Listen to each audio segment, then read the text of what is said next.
क्या आपको पता है कि कौन कौन से विटामिन जल में घुल जाते हैं? नहीं पता है तो मैं आज आपको बताने जा रहा हूं। देखिए, जल में घुलने वाले विटामिन, इसके लिए एक ट्रिक मैं आपको बता दे रहा हूं। देखिए यहां पर आप याद रखिएगा WBC। क्या याद रखिएगा? WBC। ठीक है जी। इसमें W जो होता है यह किसी विटामिन का नाम नहीं है, नाम याद रखने के लिए W बताया गया है। इसका मतलब वाटर होता है। वाटर मतलब जल, यानी जल में BC जो विटामिन है यही घुलता है। तो BC का मतलब क्या हुआ? तो B का मतलब बी कॉम्प्लेक्स।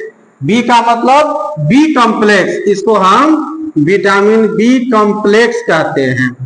कॉम्प्लेक्स, कॉम्प्लेक्स कहने का मतलब हुआ कि इसमें मतलब विटामिन बी में बहुत सारे विटामिन होते हैं। जैसे जैसे होता है B1 होता है, B2 होता है, B3 होता है। ठीक है जी।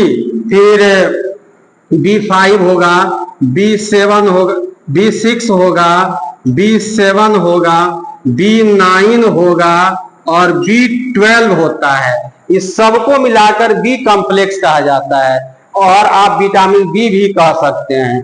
ठीक है। और दूसरा का क्या है? सी। सी मतलब विटामिन सी। ये जो विटामिन सी है, यानी विटामिन बी और विटामिन सी ही जल में यानी वाटर में क्या होते हैं? घुलते हैं।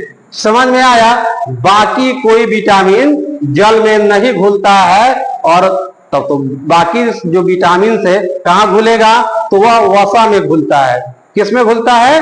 वसा में घुलता है। तो वसा में इनको छोड़ दिया जाए तो वसा में क्या हो जाएगा? यानी विटामिन ए हो जाएगा, BC लिखा गया है। ठीक है जी। विटामिन डी हो जाएगा, विटामिन ई हो जाएगा और विटामिन क्या हो जाएगा? के। ये सभी किस में घुलेंगे? तो वसा में घुलेंगे। ठीक है जी। और ये जल में घुलते हैं, ये शरीर में जमा नहीं होते हैं। इसलिए विटामिन बी और विटामिन सी को प्रतिदिन आहार के रूप में लेना पड़ता है। ठीक है। कैसी जानकारी लगी कमेंट में जरूर बताइएगा। धन्यवाद। क्या आपको पता है कि कौन कौन से विटामिन जल में घुल जाते हैं? नहीं पता है तो मैं आज आपको बताने जा रहा हूं। देखिए, जल में घुलने वाले विटामिन, इसके लिए एक ट्रिक मैं आपको बता दे रहा हूं।